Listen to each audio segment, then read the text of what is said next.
L'équipe de Vue du banc a décidé de prendre un petit peu de hauteur pour ce podcast du mois de novembre, car il y a quand même un bruit bizarre venu du ciel qui accompagne systématiquement les joueurs dès la sortie des vestiaires. L'entraînement quotidien va commencer sous la direction du manager, cahier sous le bras, des préparateurs physiques, tablette en main, et de l'analyste rugby qui, lui, a les deux mains prises autour d'une télécommande. Vous l'avez compris, le drone est désormais considéré comme un outil incontournable par les analystes rugby lors de chaque entraînement. Selon certaines sources, le drone a fait son apparition dans le rugby du côté de l'ASM Clermont-Auvergne en 2015, coaché à l'époque, vous vous en souvenez, par Vern Cotter.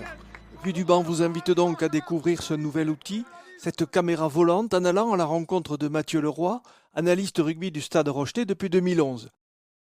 Premier constat, Mathieu, depuis que le rugby est passé pro, on n'arrête plus le progrès. À une époque, on est passé moi j'ai pas connu, mais des VHS au disque dur, du format plutôt analogique au format numérique. Donc du coup, en fait, c'est une nouvelle caméra qu'il faut pouvoir maîtriser, comme on peut maîtriser les caméras qu'il y avait avant et qu'on utilise toujours. Comme il y a les iPads ou comme il y a des caméras IP, donc des caméras de sécurité, ou maintenant des caméras aussi automatiques. Ça fait partie des outils à savoir maîtriser dorénavant. Maîtriser l'outil, c'est bien là le problème avant que le drone ne vienne enrichir les entraînements et améliorer la circulation des joueurs, les trajectoires de course ou les prises de balles dans l'alignement. Le drone, outil indispensable certes, à condition quand même de bien le piloter et de connaître sur le bout des doigts le règlement imposé pour son utilisation. C'est indispensable de se former et pour être dans les clous au regard de la réglementation et de la loi parce qu'il y a des conséquences importantes par rapport à ça. Et en effet, même si ça a des allures de jouer avec les joysticks ou quoi que ce soit, ça reste un engin qui peut peser plus ou moins lourd en fonction des modèles et qui va évoluer au niveau au-dessus de la tête de certains joueurs avec des plus ou moins gros contrats. Donc, il y a des contraintes et il y a des choses à respecter. Donc, il faut se former d'un point de vue technique, en effet, le pilotage, mais aussi en regard de la loi. La formation à l'outil est donc nécessaire, comme nous l'avons vérifié lors d'un récent entraînement des Maritimes. Sur le terrain, Fanny Roustan-Rénal, formatrice télépilote drone, et Mathieu Leroy, notre analyste rugby.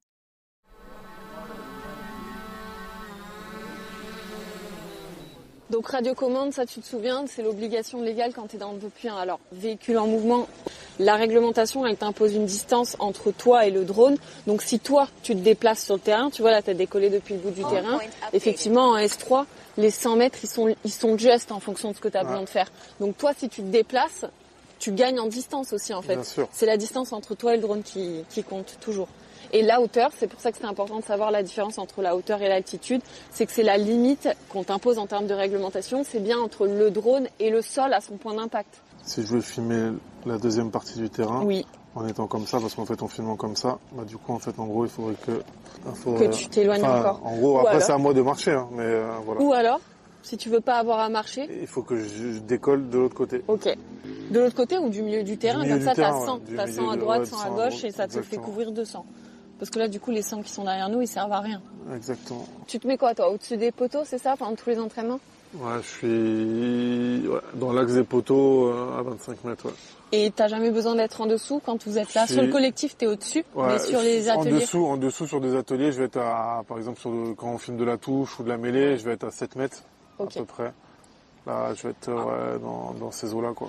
Et justement, par exemple, est-ce que t'as pas pour la touche et la mêlée, est-ce que ça serait pas plus simple, à part de pas avoir le drone et de foutre, je sais pas, une caméra IP on faisait à une époque avec une perche. Ouais. On faisait ça, remplacer le... Okay. On a des nouveaux formats aussi d'entraînement où des fois on fait par exemple du séparé, donc de la touche pendant 20 minutes, après on fait du collectif pendant 15 minutes, on retourne sur de la touche. Donc du coup, d'avoir le même outil, ça permet d'être un peu plus agile. Ça va. Est-ce que tu peux me lancer un RTH, s'il te plaît? Return to home. Ok. Donc là, le drone, il fait quoi? Voilà, moi j'avais programmé, il reprend une hauteur. Je l'avais mis en sécurité, RTH avancé, optimal. Ok. Est-ce que tu sais comment on me l'annule, du coup, maintenant? Sur la radio, pas sur l'interface? Ok. Landing. Je rappuie sur RTH. Parfait. T'as des petits restes, hein, quand même. Ça va. Allez, après, si j'ai un que j'ai appris et que j'utilise souvent, je me suis mis en raccourci de basculement de la nacelle, parce que ça, on l'avait à la formation. Tu l'as mis quoi en dessous? Quand on passe sur les mêlées, du coup, en fait, je viens de me mettre en position stationnaire au-dessus de la mêlée, et après, j'incline la nacelle, et je vais me repositionner à la verticale de ce que je dois filmer. Ok. Vue du banc, vue du ciel en quelque sorte, avec Mathieu Leroy, analyste rugby au Stade Rochelet, et Fanny Roustan-Rénal pour un exercice d'atterrissage. Atterrir et éviter, par exemple, là il y a un câble électrique, voilà. Est-ce que tu arrives toujours à voir tous tes obstacles avec juste le retour caméra ou tu es quand même souvent obligé de le garder en vue là au Non, stade? maintenant comme je maîtrise un peu, je sais ce qu'il y a à peu près ici, tu vois, donc je sais que là il faut faire gaffe aux fils électriques, là il y a des poteaux avec des filets, donc ça peut être un peu dangereux. Ici on est dans la zone aussi, je le fais atterrir ici, c'est la zone où il y a les... C'est quoi ce bruit? parce que je me rapproche du sol. Ok. Et là il y a trop de vent. T'as l'impression d'être revenu en formation un peu, non? J'aime bien les questions. Voilà, parfait. Nickel, Dans le cercle. 4 pieds sur la piste, on est bon. T'as validé de nouveau ta pratique, on peut dire. Voilà. Et non, ici il y a les gens qui passent aussi des fois, faut faire gaffe. Ok. Et C'est du pas, coup, c'est accessible ou pas ici? ouais, c'est accessible par le personnel, quoi. Donc, Oui, mais pas par, je sais pas, n'importe non. qui peut pas se balader ici, non, venir promener son non, chien. non, ok. non, non, non, Bon bah nickel. non. Et ici, il faut faire gaffe. Et après, au ballon. En l'espace de quelques années, le drone est devenu la machine incontournable pour tous les analystes rugby, comme nous l'explique Fanny Roustan-Rénal. Aujourd'hui, les clubs de top 14 volent évidemment tous avec un drone, en Pro D2 aussi, en national de plus en plus.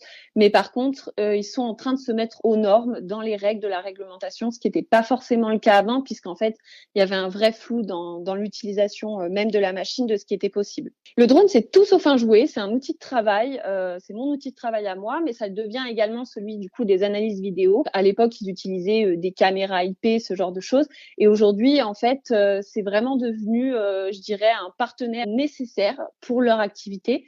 Ça offre une prise de vue qui est, ils en parleraient mieux que moi, mais qui est vraiment incomparable et dont ils peuvent plus se passer à l'heure actuelle. Par contre, un drone, c'est une machine pour laquelle il faut une habilitation. C'est une machine qui peut être dangereuse. Même les petites machines, on a tendance à croire que plus le drone est petit, moins il vole haut, moins il y a de règles. C'est pas vraiment le cas. C'est même pas du tout le cas. Et donc, c'est un vrai outil de travail pour lequel il faut une habilitation, un permis et pour lequel il faut des connaissances techniques, pratiques, et maintenir un certain niveau je dirais, ils appellent ça un certain niveau de compétence en aviation.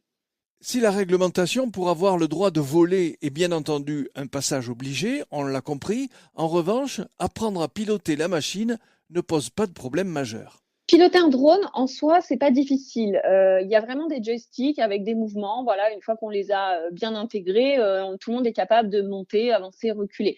Par contre, ce qui est compliqué, c'est d'avoir une bonne perception de son environnement. En télépilotage de drone, on vole selon des scénarios de vol, on appelle ça. Et donc, en fonction des scénarios, on a des contraintes de distance, de hauteur.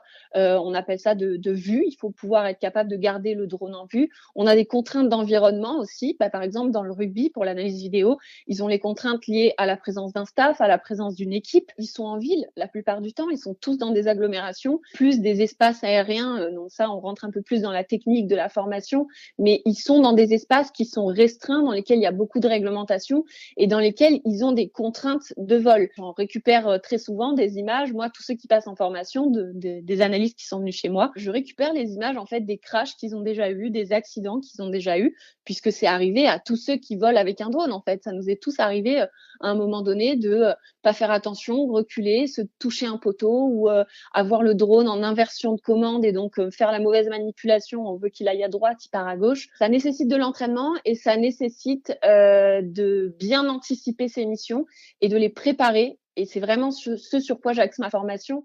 Pour une formation au plus près des besoins des analystes rugby, Fanny Roustan-Rénal a choisi d'aller à leur contact, sur le terrain. C'est très important pour moi que la formation, pendant les 5 jours de formation, évidemment, je l'axe vraiment de façon très spécifique sur eux, leur utilité. Mais du coup, il n'y a rien de mieux que d'aller chez eux, dans leur stade, avec leurs contraintes, avec leur staff, avec leur équipe, voir en fait dans leur quotidien comment ils vont avoir besoin d'utiliser la machine. Même si actuellement, en top 14, Pro D2, c'est à peu près quand même la même chose. Ils en ont tous besoin pour les entraînements collectifs, voir la ligne offensive, voir la ligne défensive. les 2 touches, être à peu près à 25 mètres de haut pour se mettre en sécurité par rapport au poteau. Donc, ils ont tous, je dirais plus ou moins, la même façon d'encadrer leur vol. Par contre, il faut vraiment que moi, je sois en mesure de leur dire attention, dans le cadre de votre activité d'analyse vidéo, vous êtes télépilote, mais vous avez telle contrainte qui est liée à la présence des joueurs, au fait qu'il y ait un ballon qui peut voler en l'air. Moi, j'ai récupéré des vidéos où le drone, il s'est fait shooter par le ballon. C'est pas fait exprès, mais c'est le risque, quoi. On a aussi les contraintes liées à la présence d'un staff, le fait qu'on vole en agglo, le fait que des fois, y a des conditions météo qui sont pas adaptées en fonction du drone. Donc tout ça, moi, j'ai besoin de m'en rendre compte, j'ai besoin d'aller les voir, j'ai besoin de connaître la réalité de leur travail. Et c'est pour ça aussi que je vais toujours... donc là, je suis allée au Stade Rochelet, mais j'ai visité d'autres clubs qui m'ont accueilli, qui ont ouvert leurs portes en top 14, en Pro D2. Je suis allée voir le Racing, le Stade Français. Je suis passée à l'ASM également. Donc il y a des clubs comme ça qui me permettent d'améliorer et de faire évoluer aussi la formation et de répondre mieux aux besoins des analyses vidéo. Retour sur le terrain avec Mathieu Leroy qui analyse pour Vue du Banc les bienfaits du drone en action en n'oubliant pas tout de même de prendre quelques précautions. Les drones ne sont pas avec des batteries illimitées, donc en fonction des batteries, il faut pouvoir capter tout l'entraînement et donc pouvoir, un peu à l'image des pilotes de F1, pouvoir faire le pit stop, recharger l'essence et changer les pneus, donc la batterie du drone au bon moment. Et ensuite, du coup, le drone évolue au-dessus des joueurs à la demande des coachs sur des exercices spécifiques. On peut imaginer par exemple, l'entraîneur des 3/4 avec des mouvements, des lancements, donc qui veut avoir la vue du dessus, donc être plus précis sur lui. Et puis, ça peut être sur la touche ou la mêlée aussi, ou après sur le mouvement collectif, donc pour plusieurs ateliers. Donc, c'est un travail de coordination avec les autres analystes pour savoir comment on va filmer, avec combien d'angles et où est-ce que le drone va évoluer. L'évolution du drone à 25 mètres au-dessus des joueurs permet d'analyser les courses sur le terrain, plus spécifiquement celles des 3/4, sur des lancements de jeu en première main, mais également lors de contre-attaques de fond du terrain ou sur des ballons de récupération.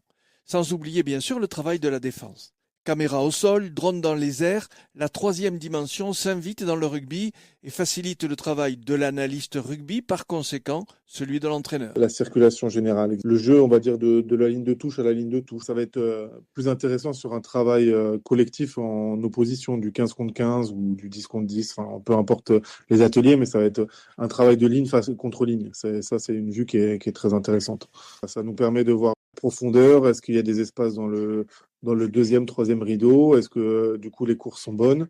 On a vraiment cette vue au-dessus de la mêlée, si je puis dire, du coup, qui nous permet de pouvoir prendre cette hauteur sans être limité dans l'espace, parce qu'on peut suivre l'action de la ligne d'en-but jusqu'à l'autre ligne d'en-but opposée, ce qu'on ne pourrait pas faire avec une caméra qui serait dans le même angle, mais fixe derrière les poteaux d'en-but. Dans le sport professionnel, la technologie, on le sait, a pour objectif de scanner autant que faire se peut le joueur dans ses attitudes, ses courses, ses gestes techniques, sa vision de l'espace, sa lecture du jeu, et le rugby n'échappe pas à la règle dans ce domaine. Le drone est fait pour ça, bien que parfois on soit obligé de s'en passer, nous fait justement observer Mathieu Leroy. C'est aussi une forme de facilité le drone, parce que du coup on le fait décoller assez rapidement, on prend un point de vue, on prend de la hauteur, et donc c'est assez simple aussi pour nous, pour notre travail a posteriori, donc c'est ça qui est aussi un gros plus. Mais on est amené à s'en passer dans la saison. À La Rochelle, il pleut, on a des entrées maritimes, on a du vent, donc on est amené sur certaines journées à ne pas filmer avec le drone et à ne faire qu'avec d'autres caméras, et on s'en passe très bien. Ce podcast Vue du banc et du ciel est terminé. Prochain rendez-vous mi-décembre. Nous évoquerons en compagnie de spécialistes la dimension mentale de la performance qui, on le sait, est déterminante dans le sport professionnel.